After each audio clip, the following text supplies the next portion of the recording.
രോഗത്താൽ വലയുമ്പോഴും സുഹൃത്തുക്കളോട് ശുഭാപ്തി വിശ്വാസം പങ്കുവയ്ക്കാനാണ് ജിഷ്ണു ഇഷ്ടപ്പെട്ടിരുന്നത്. ഫേസ്ബുക്കിലൂടെയാണ് രോഗത്തെക്കുറിച്ചും കുടുംബത്തെക്കുറിച്ചും യാത്രകളെക്കുറിച്ചുമുള്ള വിശേഷങ്ങൾ ജിഷ്ണു ആരാധകരുമായി പങ്കുവച്ചത്. ഈ മാസം 8-ാം തീയതിയാണ് ജിഷ്ണുവിന്റെ ഒടുവിലത്തെ പോസ്റ്റ് ഫേസ്ബുക്കിൽ പ്രത്യക്ഷപ്പെട്ടത്. ഐസിയുവിൽ നിന്നാണ് ഇത് പോസ്റ്റ് ചെയ്യുന്നത്.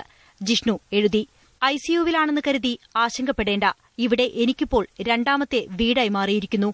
ഡോക്ടർമാരെ ഞാൻ പുഞ്ചിരിച്ചുകൊണ്ടാണ് എതിരേൽക്കുന്നത്. അവസരം കിട്ടുമ്പോഴെല്ലാം പുഞ്ചിരിക്കുക. ചിരികൊണ്ട് ജീവിതത്തെ മാറ്റിത്തീർക്കാനാകുമെന്നും ജിഷ്ണു ആ പോസ്റ്റിൽ കുറിച്ചു. രോഗബാധിതനായതിനുശേഷം സോഷ്യൽ മീഡിയയിൽ സജീവമായ ജിഷ്ണു ഒരിക്കലും ദുഃഖത്തെക്കുറിച്ച് ഒന്നും എഴുതിയില്ല. ഒടുവിലത്തെ പോസ്റ്റിലെന്ന പോലെ ശുഭാപ്തി വിശ്വാസമാണ് എല്ലാ കുറിപ്പുകളിലൂടെയും അദ്ദേഹം പങ്കുവച്ചത്. പ്രതികരിക്കാൻ തോന്നിയ എല്ലാത്തിനെയും കുറിച്ച് ജിഷ്ണു എഴുതി. അച്ഛനും അമ്മയ്ക്കുമൊപ്പം യാത്രയ്ക്കിടെയെടുത്ത ചിത്രങ്ങൾ പോസ്റ്റ് ചെയ്തു. ക്ഷീണിത ശരീരത്തോടെയുള്ള ചിത്രങ്ങളിൽ പോലും നിറഞ്ഞു ചിരിക്കുന്ന ജിഷ്ണുവിനെയാണ് അദ്ദേഹത്തെ ഫേസ്ബുക്കിൽ പിന്തുടരുന്നവർക്ക് കാണാനായത്. അർബുദത്തിനുള്ള മരുന്ന് എന്ന നിലയിൽ പ്രചരിക്കപ്പെടുന്ന ലക്ഷ്മി തരു, മുള്ളാത്ത എന്നിവ നിഷ്ഫലമാണെന്ന് അദ്ദേഹം എഴുതി. ഇവ ഉപയോഗിച്ചതോടെയാണ് തന്റെ നില കൂടുതൽ വഷളായതെന്നും തുറന്നു പറഞ്ഞു. 8-ാം തീയതി അദ്ദേഹം മറ്റ് 2 കുറിപ്പുകൾ കൂടി പോസ്റ്റ് ചെയ്തിരുന്നു. ലോക വനിതാ ദിനമായതിനാൽ സ്ത്രീകൾക്ക് ആശംസ നൽകിക്കൊണ്ടുള്ളതായിരുന്നു ഒന്ന്.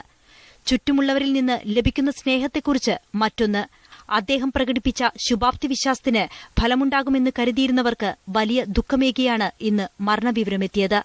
Entertainment desk, media 1.